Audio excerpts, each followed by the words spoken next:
अस्सलाम वालेकुम नाजरीन। अस्सलाम वालेकुम नाजरीन। काम की बात के साथ हामिद खान अल-मशरिकी।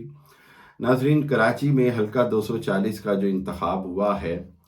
उसका नतीजा तो जो भी आया है उसके हवाले से बात नहीं करूंगा, बल्कि इस हवाले से बात करूंगा कि इस इलेक्शन ने एक ख़तरे की घंटी बजा दी है। और वो ख़तरे की घंटी ये है कि जिस अंदाज में वहाँ पर बद इंतज़ामी हुई है और लड़ाई हुई है और फायरिंग हुई है, जिससे एक जान चली गई, 2 लोग ज़ख्मी हो गए, इंतहाई सीरियस हालत में हैं। ये सारी सूरत हाल तो इंतहाई परेशान कुन है।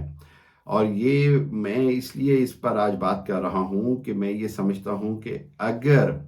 जो अवामी रद्द-ए-अमल और जो अवामी माहौल बन रहा है, अदम बर्दाश्त मौजूदा मुआशी हालात के अंदर हो गई है, अगर इस हालात के अंदर इलेक्शंस के अंदर किसी भी तरह की कोई भी ऐसी कोशिश की गई जिससे इलेक्शंस के रिज़ल्ट पर गैर फितरी तौर पर असरअंदाज होने की किसी ने भी कोशिश की, तो मुझे खौफ है कि इसी तरह का अल्लाह ना करे ये इलेक्शन पाकिस्तान की तारीख के खूनी तरीन इलेक्शन ना बन जाए। ये वो पॉइंट है जिसकी तरफ मैं आज बात करना चाहता हूँ कि क्या इलेक्शन कमीशन और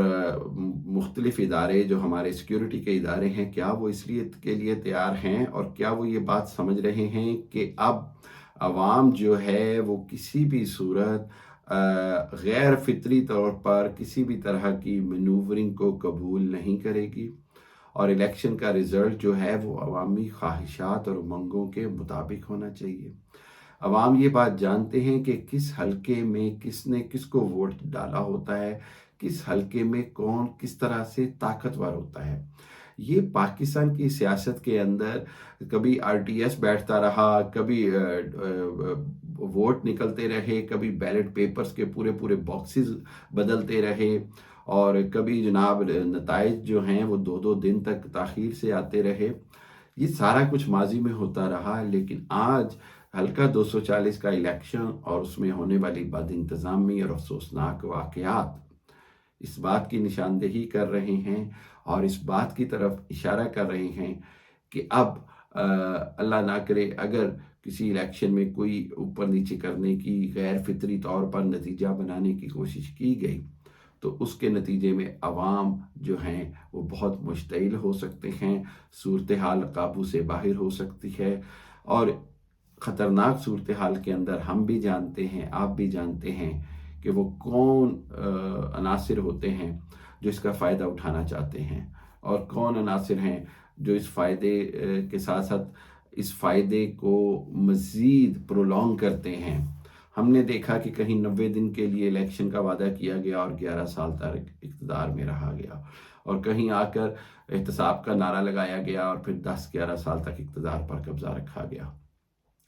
लेकिन अब पाकिस्तान इस सूरत हाल का मुतहम्मिल नहीं हो सकता है, इसलिए ज़रूरी है कि तमाम मुक़्तदर हलके, तमाम ताकतवर हलके और क़ुव्वतें ये बात ज़हन में रखें कि आइंदा इलेक्शन के लिए जहाँ पे इंतज़ामी तौर पर बहुत ज़्यादा तैयारी की ज़रूरत है, वहीं आइंदा इंतखाबात का साफ़ व शफ़ाफ़ होना इंतहाई ज़रूरी होगा। और अगर किसी भी अंदाज से इलेक्शन के नताइज पर असरअंदाज होने की कोशिश की गई, तो कराची में होने वाला जो इलेक्शन और उसके नतीजे में जो हलाकत और जो हंगामा आराई है, वो एक तरह से आने वाले इलेक्शन का पेश खैमा भी हो सकती है। बड़ी ख़तरनाक और अलार्मिंग सिचुएशन हो सकती है। मैं ये समझता हूँ कि किसी भी हालत में पीपल्स पार्टी हो, नून लीग हो, पाकिस्तान तहरीक इंसाफ हो, जेयूआई हो, तमाम सियासी जमातों को एक बात पर लाजमी मुत्तफ़िक होना पड़ेगा और वो ये कि आइंदा इंतखाबात जब भी हों, तमाम पार्टियां खुले दिल के साथ अपनी हार और जीत दोनों को तस्लीम करें। हारने की सूरत में अपनी शिकस्त को तस्लीम करें और जीतने की सूरत में हारने वालों का एहतराम करें। अगर हम ऐसा नहीं करेंगे और तहम्मुल और एक दूसरे का बर्दाश्त का रवैया नहीं दिखाएंगे, तो पाकिस्तान में वाकई जमहूरियत ख़तरे में है। ये मैं आपको इसलिए बता रहा हूँ कि अल्लाह ना करे अगर खूनी इलेक्शन हुए तो फिर शायद सब कुछ वाकई लपेट दिया जाए और फिर अवाम की तरफ से भी कोई एहतजाज नहीं होगा, बल्कि शुक्राने के नवाफल अदा किए जाएंगे। इसलिए सबको होश के नाखून लेने की ज़रूरत है। बहुत शुक्रिया।